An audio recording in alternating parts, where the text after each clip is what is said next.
Welcome back to the channel. In today's video we are going over the results of my themed Letterboxd 4 for the category Best Picture winners. Now, if you don't know what this series is, about a month or so ago, I posted a couple videos kind of explaining this series.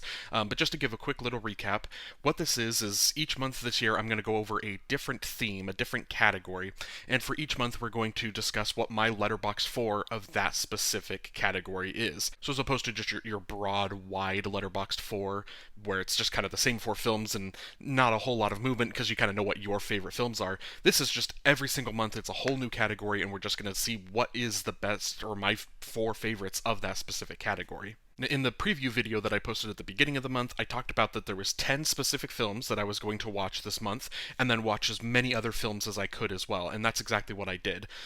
So I believe I got up to, I think it's 21 Best Picture winners that we're going to talk about in this video.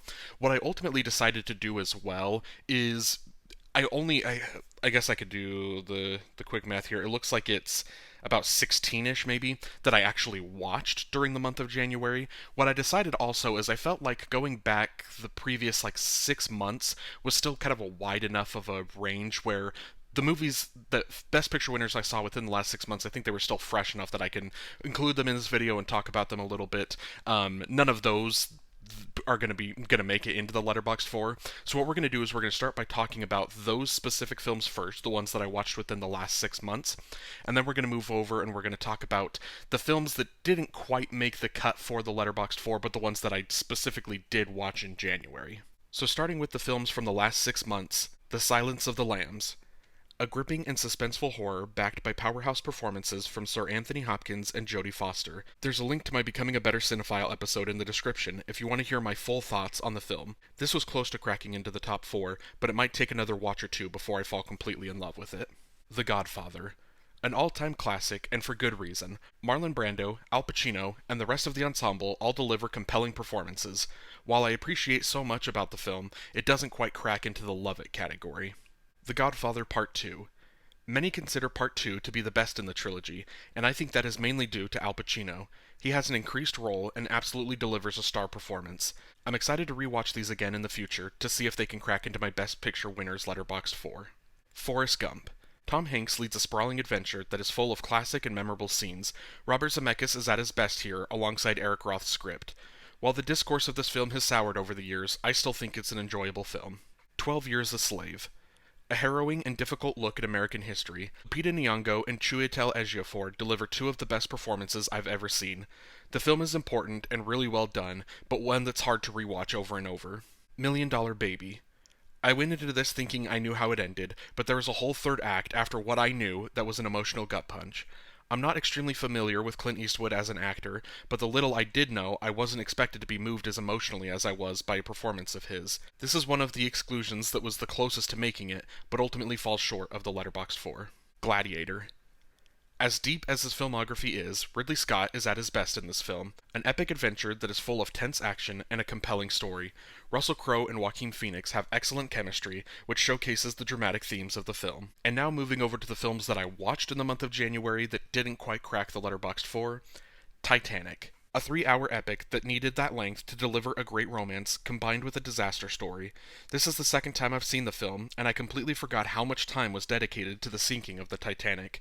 That story wouldn't have affected me as much if they hadn't fleshed out Jack and Rose as well as they did in the first half. American Beauty. A film about Kevin Spacey trying to sleep with an underage girl is a hard pitch to sell to someone watching the film for the first time today. I do think there are aspects of the film that are well done, but the script was one I didn't connect with. This isn't my least favorite Best Picture winner ever, but it was my least favorite that I watched this month. The Lord of the Rings: The Return of the King. Potentially my hottest take of the video is saying I don't love the Lord of the Rings franchise as much as everyone else. They are great films, I just never learned to love them the way that the rest of the world has. This is my favorite of the trilogy, and one that, if given a few more rewatches, may grow on me more. The Departed. This is my favorite Martin Scorsese film, and that is in large part due to the screenplay. The story is full of compelling characters that have to hold their secrets close to their chest. It's full of the usual suspects in a Scorsese film, and they are all giving some of their best performances together in the same picture. Coda. Everyone can talk about how this is one of the worst Best Picture winners ever, but I will never change my mind on how much I love it. I am an emotional wreck for the entire third act each time I watch this. I'm not always the biggest fan of the feel-good stories, but this one absolutely worked for me and got extremely close to entering the Letterboxd 4. Rocky. Potentially one of the most iconic films ever, full of some of the most recognizable scenes and moments. One of, if not the best performance from Sylvester Stallone, propels the film. While the rest of the franchise had some hits and some misses, there is no denying that Rocky is an excellent film. One Flew Over the Cuckoo's Nest. I knew next to nothing about this film before watching it, outside of Jack Nicholson's performance, and while he was great, it was the entirety of the ensemble that blew me away. Nurse Ratched was an amazing antagonistic character that added to the impact of the screenplay. Schindler's List. One of the most famous films ever made, and one of the most popular films in Steven Spielberg's filmography, which is full of nothing but incredible and popular films. Spielberg handles the film with so much heart and passion that it's no surprise the film made the emotional impact that it did. While the film is obviously exceptional, it's one I struggle with saying I loved it enough to put into the Letterboxd 4. Oppenheimer. Last year's Best Picture winner is a masterpiece and one of Christopher Nolan's best. The entire ensemble is delivering a career-best work, and Nolan's script has you gripped from the whole 3 hours. The film earned all 13 of its Oscar nominations and its 7 wins. Now, in the preview video that I posted at the beginning of the month, I gave you what my current Letterboxd 4 was going into the month. And then the whole point was to see if there was any films that could take one of the spots. There was one film that did end up falling out of my Letterboxd 4, and that is No Country for Old Men. I watched this for the first time last year and was caught off guard by how much I loved it. The link to my Becoming a Better Cinephile episode is in the description if you want to hear my full thoughts. While I didn't love it any less on a rewatch this month, there was just another movie that I watched that took its place. And so now that we've gone through the honorable mentions, let's talk about the films that did crack the final Letterboxd 4. And we're starting off with the film that took No Country for Old Men's place, and that is The Apartment. Bud Baxter is a minor clerk in a huge New York insurance company until he discovers a quick way to climb the corporate ladder. He lends out his apartment to the executives as a place to take their mistresses. Although he often has to deal with the aftermath of their visits, one night he's left with a major problem to solve. The Apartment won Best Picture at the 33rd Academy Awards in 1960. It also won for Best Director, Best Writing, Story, and Screenplay, written directly for the screen, Best Art Direction, Set Direction, Black and White, and Best Film Editing. It was also nominated for Best Actor in a Leading Role for Jack Lemmon, Best Actress in a Leading Role for Shirley MacLaine, Best Actor in a Supporting Role for Jack Crucian, Best Cinematography, Black and White, and Best Sound. The film is directed by Billy Wilder and stars Jack Lemmon, Shirley MacLaine, and Fred McMurray. Now, I'm really glad that I watched The Apartment for a couple different reasons. One, because the video, my preview video going into like what my current Letterboxd 4 were, they were all very recent Best Picture winners, which on one hand does make sense because wasn't until very recently that I started getting into the Oscars and really getting into award season and actually, being a completist and seeing all of the films. And so it makes sense that those are the films that I kind of, that pull me in a little bit more. They're ones that I, am attracted to a little bit more because it's kind of in the era of this is like my peak when I'm really into film, right? And I know that it's a thing for me that I know that I kind of have a bias towards recency, and so I was really hoping the entire time I was watching this that I'd go back and I'd watch some of these older films and some of them would land that punch and would take over one of those spots. And there are, like I said, when I was talking about the honorable mentions, there were a lot there that I really liked. I mean, I liked the majority. I think there was really only kind of like one that I watched this last month that I didn't necessarily like. And so, for everything else there, I'm really liking them, but they're all kind of falling short of the love category, right? And I think part of that is because I don't know, maybe if it takes me a while to like really love a film, maybe takes 2-3 watches before I kind of get that personal connection with the film where I love every aspect of it, and that's what propels it into the Letterboxd 4. So I was kind of nervous going back and watching these as I was, going from film to film thinking, I just don't know if I'm gonna fall in love with any of these. And then along came The Apartment, and it took one watch, and it was the entire film. I was just smiling. I was in a great mood watching this film. There was just everything about it was clicking and firing for me. Now, The Apartment, it is a comedy, and it's one of those that as I was watching it, you're getting especially early in the film, you're getting kind of the initial setup, the initial premise. And in my head, I was thinking about, okay, like if I were the writer of this film, or this was like a story I came up with, what would be, kind of the end result? Where would this story lead? And so for me, I was fully expecting this to be a story where he's renting out his apartment, right, left and right, and I thought that what was going to happen once we got to the end of the film was there was going to be an instance where, oops, he accidentally lent out the apartment to 12 different people at the same time. Everyone shows up, and then there's a big disaster, or something happens, a big event because of the mix up of the schedule and everyone, kind of getting there. And in my head, I was thinking that's where the story was going to go. And I do think that there is, like, that is an interesting premise in and of itself, and I think that would work for, like, I think if you made it today, I think this would be like an R-rated, potentially like raunchy comedy would be kind of the direction they would go. You'd have a Paul Rudd or a Steve Carell would be kind of like your lead in this film, and then he would be bringing in all of his, like, sleazy coworkers, and that's where it would go. It would become this big climax at the end where everyone's there and trouble happens because of it or something. But the thing is, as I was watching it, I was thinking, I don't think that's how this film is going to go. I don't think that's exactly what this story is going to be, because I guess I don't know what the climate was back in 1960, 1961, but I didn't think that that would be a thing that would win Best Picture. So I kind of was like, something else is going to happen here. There's going to be another aspect of the story that's going to work. And ultimately what it was it was Shirley MacLaine's character, and it was the heart and the humanity and kind of the beauty that she brings to our lead character and to just the story in general. As I was watching the film, I was laughing throughout. It's this great comedy, and then once you get to the third act, all of a sudden, I wasn't like emotional in terms of like crying and was devastated by what was happening, but emotional in the sense of I was touched, and it was very heartwarming, and it was just this beautiful romance, really, kind of once you get to the third act of this film. And there was so much about it that it was just, again, just heartwarming, and it just won me over. And then also in that third act, it is still funny. They're still able to, while the primary emotion is you're feeling this romance and you're feeling this love and you're feeling, again, just kind of a big, like, warm hug of the third act, you're also still getting in some jokes, you're getting in some funny moments. And it was just, from the entirety, from start to finish, everything about this film just made me happy. The acting is all phenomenal. The biggest thing for me in this is the screenplay. I thought the screenplay was beautiful and brilliant with all of its callbacks, and there's multiple jokes that they get funnier each time because it's, you keep using the same joke, you keep using the same format, or it's a callback to kind of like a catchphrase that someone has or something, and it just continues to work. Or like in the third act, there's multiple callbacks to kind of more serious moments that were a little bit earlier, and then they're kind of used in like a tongue-in-cheek way toward the third act. And so I just thought that the screenplay was brilliant, and it's just, ultimately, this is one of those films where just every single aspect of it was firing on all cylinders, and I truly just loved The Apartment. The next film in the Letterboxd 4, Everything Everywhere All at Once. An aging Chinese immigrant is swept up in an insane adventure where she alone can save what's important to her by connecting with the lives she could have led in other universes. Everything Everywhere All at Once won Best Picture at the 95th Academy Awards in 2023. It also won for Best Director, Best Actress for Michelle Yeoh, Best Supporting Actor for Kiwi Kwan, Best Supporting Actress for Jamie Lee Curtis, Best Original Screenplay, and Best Film Editing. It was also nominated for Best Supporting Actress for Stephanie Hsu, Best Costume Design, Best Original Score, and Best Original Song. The film is directed by Daniel Scheinert and Daniel Kwan, and stars Michelle Yeoh, Kiwi Kwan, and Stephanie Hsu.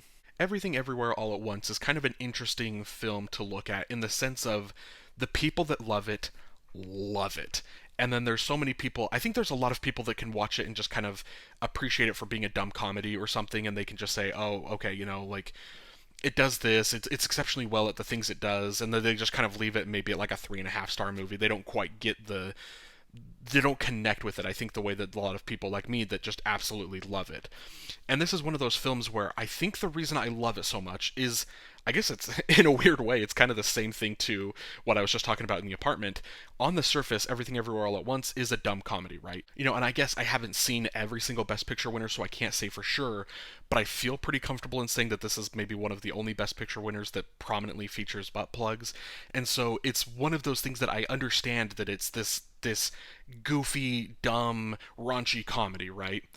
But the reason it works so well is because of the heart. It's because of the emotion. This is the same thing, the entire third act of this movie, every time I watch it, the first couple times I watched it, I was a wreck. Like I was like full on crying. It was tears running down my face. It was, it was like I was a wreck the first couple times. And still each time in that third act I watch it, I'm still very emotional. I'm caught up in the family drama, the story. It's just a very compelling story for this family, right? And I'm so bought in, and so the emotions are tugging at the heartstrings. But it's also one of those that, again, a lot of it is still kind of the third act, but it's each time I watch this, there's almost like a new moment that kind of touches me, that makes me emotional and makes me just again feel for what these characters in this story are going through. And so I think it's just one of those films that, because you have such a insane raunchy comedy at its surface, that pulls through with just so much heart and emotion in the third act. It's just something that just it creates this full compelling story for me. And it's a story also of representation as well, of this like kind of an immigrant family. And I'm not going to sit here and tell you that everything everywhere all at once is this great immigrant story, right? There's for example, I mean, The Brutalist, that is in this year's best picture race, like that is, if you're thinking of just like classic immigration films, like you would probably go to The Brutalist before you'd go to Everything Everywhere All at Once, right? But it does have the themes of that, and I think that those themes are compelling and they work very well. And so I think it's just ultimately it's one of those things that everything everywhere all at once tackles. That was a lot to say.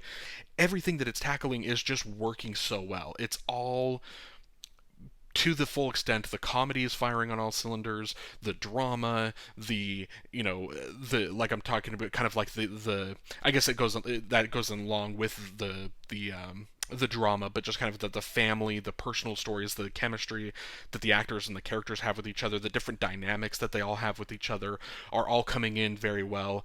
And it's ultimately, I think, the biggest reason I love this film so much is because it's one of those that from the first time I saw it, I was just, again, the very first time I saw it, an emotional wreck at the end, kind of wiping away tears, and I was seeing it with a good buddy of mine, and we kind of like looked at each other and we were just like, how do you come up with that story? How do you come up with the story? How do you visualize it? How do you actually get it onto the script, like actually write it on paper, and then still have it work? Like, it's one of those that it's just so many things are just so insane about it that it just doesn't feel like it should work.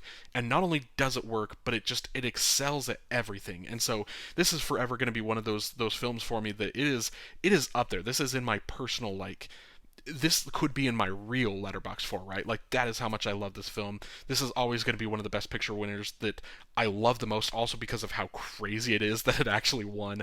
So I just absolutely adore Everything Everywhere All at Once. The next film in the Letterboxd 4, Moonlight. The tender, heartbreaking story of a young man's struggle to find himself, told across three defining chapters in his life as he experiences the ecstasy, pain, and beauty of falling in love while grappling with his own sexuality. Moonlight won Best Picture at the 89th Academy Awards in 2017. It also won for Best Supporting Actor for Mahershala Ali and Best Adapted Screenplay. It was also nominated for Best Supporting Actress for Naomi Harris, Best Director, Best Cinematography, Best Film Editing, and Best Original Score. The film is directed by Barry Jenkins and stars Trevante Rhodes, Mahershala Ali, and Janelle Monáe. Now, when I talked about at the beginning of the video that this is kind of the era of when I was watching or getting into the Oscars and getting into Best Picture, I should point out that Moonlight was actually, oh, I guess it wasn't even necessarily the year before. It was like 2 years before that I really got into the Oscars, right? So I remember being at my house, not really paying attention. I didn't even know the Oscars were on. I was just scrolling Twitter, and all of a sudden seeing everyone, because this was back in the glory days of Twitter where it was always chronological order, and so you're just like refreshing and you're seeing things like as they're happening, breaking in real time always. And so all of a sudden just start seeing all of the tweets just flooding in about Moonlight, La La Land, Best Picture. So I turn on my TV and I watch kind of the tail end of what was happening, right?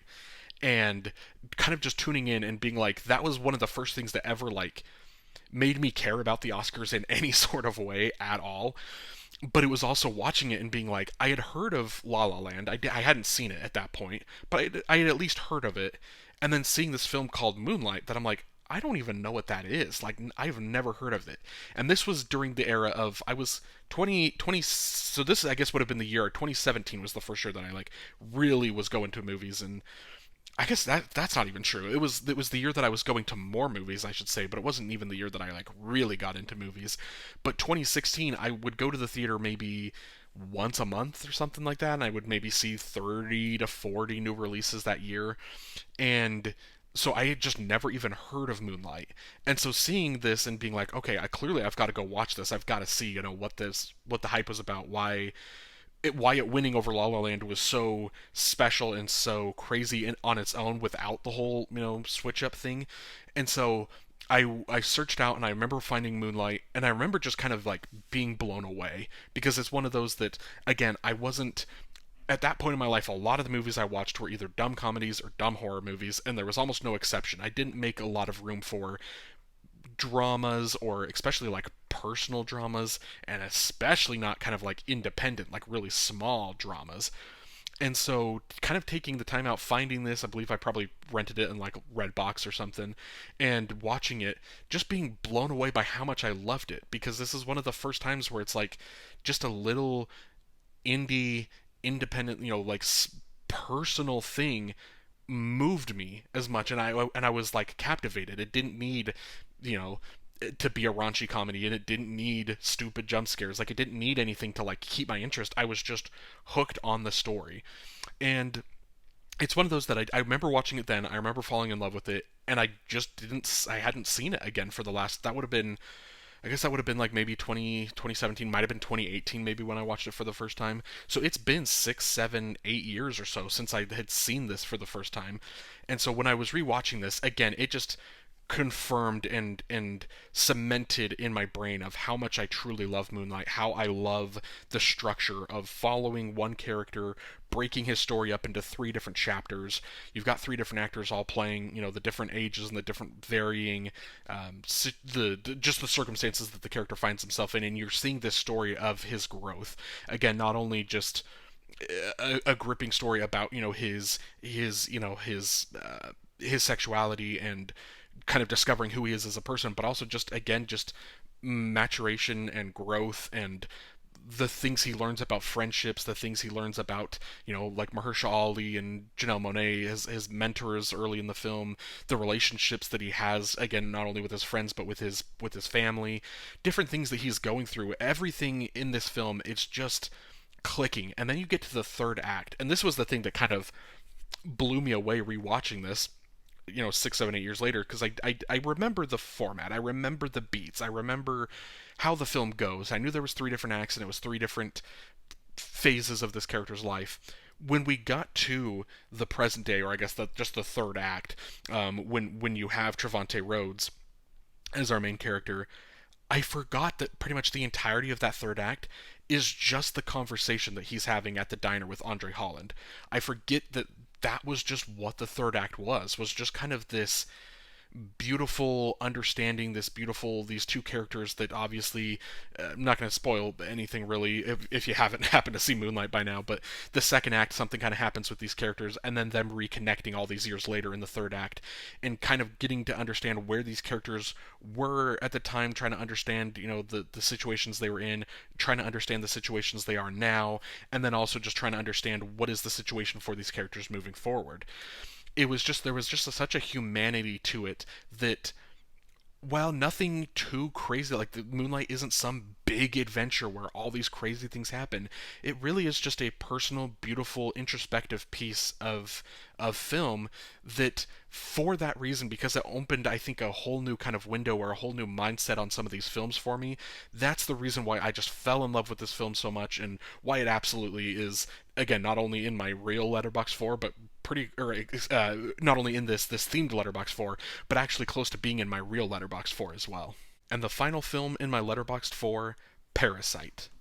All unemployed, Keytake's family takes peculiar interest in the wealthy and glamorous box for their livelihood until they get entangled in an unexpected incident. Parasite won Best Picture at the 92nd Academy Awards in 2020. It also won Best Director, Best Original Screenplay, and Best International Film. It was also nominated for Best Production Design and Best Film Editing. The film is directed by Bong Joon-ho and stars Song Kang-ho, Lee Sung-kyun, and Cho Young-jun. Now, if you know anything about me, if you've seen any videos on my channel, or have seen, at least the thumbnails on my channel, this is the most obvious answer. Parasite was going to be in here because obviously it's in the themed Letterboxd 4 because it is in my real Letterboxd 4. I love Parasite. It's one of my 4 favorite films of all time. And there is so much about Parasite to love, to the point that there's another, I'll put the link in the description of this video as well if you want to go see my Finding My Letterboxd 4 episode that I did about Parasite. I've already done a whole lengthy video that it's going to be full of my more complete thoughts on the film, so if you want to check that out, that will be in the description. But Parasite is one of those, this comes from the year where 2019 was the year that I really, really got into just film in general.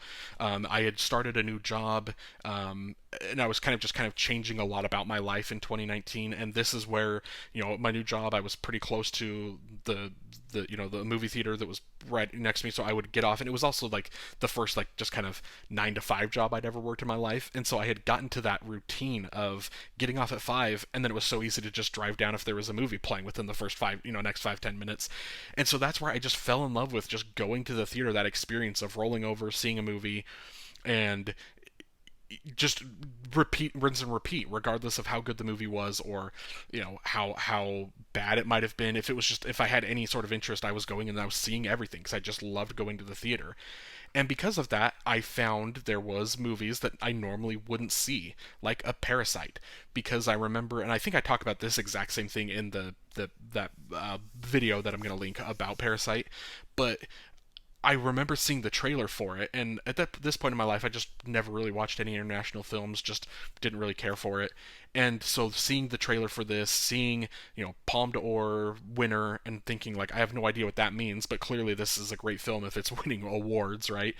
And seeing it, and, and not even like registering or caring that it was like a foreign film. I was just so kind of caught off guard by the trailer and captivated by it, and I'm like, this is some award-winning thing, so it clearly must be really good. I'm excited to give this a shot when it comes out. And so I remember going and seeing this in theaters and just falling in love with the insanity of it. Of this is another one, kind of a little bit of a dark comedy, and the first trailer I remember not thinking it was a comedy at all, and so when I was seeing this in the theaters, seeing that the comedic aspects of kind of being like, oh, that's kind of catching me off guard a little bit, I didn't expect this, to then all of a sudden getting into the drama and a little bit of and it's not really ever a full-on horror, but kind of the suspense and the thrills and the mystery that's kind of unfolding once you kind of hit the halfway point of the film.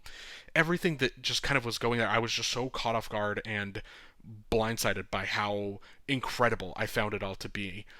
And so it's just one of those that just stuck with me, in the sense of like, I loved this. This was incredible. That's the type of film that like I love, but at this point in my life, I hadn't really. Again, I think this was the first year as well where I really got into the Oscars. Where before this ceremony, I had actually watched everything because Parasite was nominated for so many things that I thought, hey, the Oscars might actually be a thing that occasionally they award the films you like, right? Like, I was one of those critical people or the cynics of like, why do I care about the Oscars, because they never nominate anything that I've seen.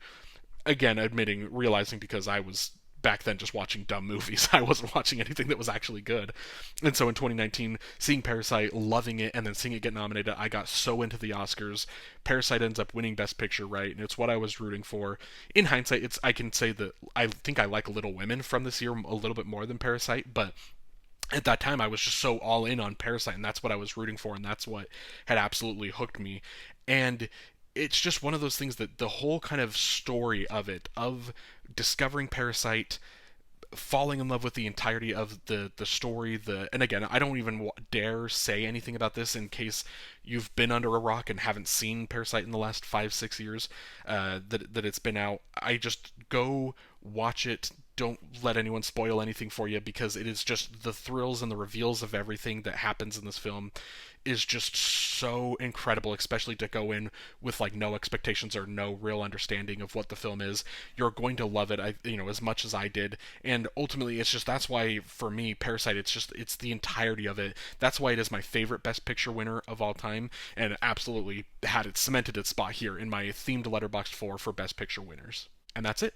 Thank you so much for watching this video. Let me know down below in the comments what your themed Letterboxd 4 would be for Best Picture winners. What are your 4 favorites? Also, just let me know what your thoughts are on any of the films that I mentioned in this video. Now, just giving you a little heads up of what's coming up on the next couple days or so in the channel. In a couple days from now, I will post a video that is talking about what the theme is for February, and then we'll move and transition over into that.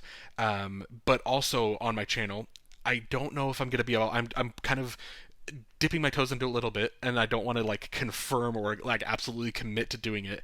But I have a goal that from starting today until the Oscars, for the next pretty much 30 days, I'm hoping to upload a video every single day, doing different like category breakdowns. But then there's also going to be some other kind of videos sprinkled in here and there. But I kind of have this mapped out of what I'm hoping to do or what I'm hoping to upload every single day on this channel. So if you'd like to like the video and then subscribe to the channel so you don't miss any of those videos, I would greatly appreciate it. And have a great day.